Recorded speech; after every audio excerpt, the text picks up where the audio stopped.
I hope that you're praying for all of those in the path of the storm, in the panhandle of Florida, Georgia, and out to the coast of Carolinas.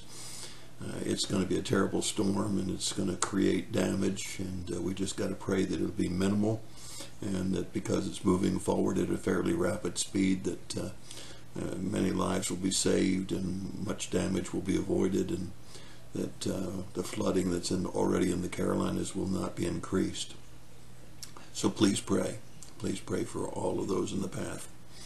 We're going backwards from Revelation to Genesis and looking at some of my favorite sections of Scripture. And today we're looking at the book of Titus, a young pastor.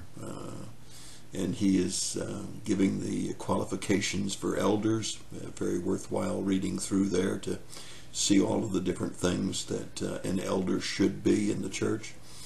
And as he continues through this very short book, he tells us the way that all Christians ought to live, that they ought to have a nature that is pleasing to God. And he instructs not only elders, but he instructs men, both old and young, and he instructs women, both old and young, and he gives a statement of grace, God's grace, not by our own merits, but our grace is from Jesus Christ. More than that, he tells us that in order to show that grace and show appreciation for that grace, that we ought to have some good deeds in our lives.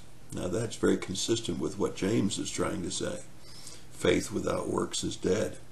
And so it'd be really worthwhile for you to look back through this very short book and see exactly what Titus says to us about how we should live our lives: temperate, dignified, sensible, how we should not be gossips, we should teach what is good, encourage the younger, love our children, be sensible, and most of all to realize the grace that we've received that should motivate us to good deeds.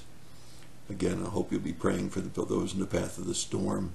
Hope that you'll continue to remember to pray for your church members that are sick, and that you'll not forsake the assembling of yourselves, so that you can keep your batteries charged. This is Wednesday, and we're headed out to church right now ourselves, and I hope that you are too. God bless you, and have a great night.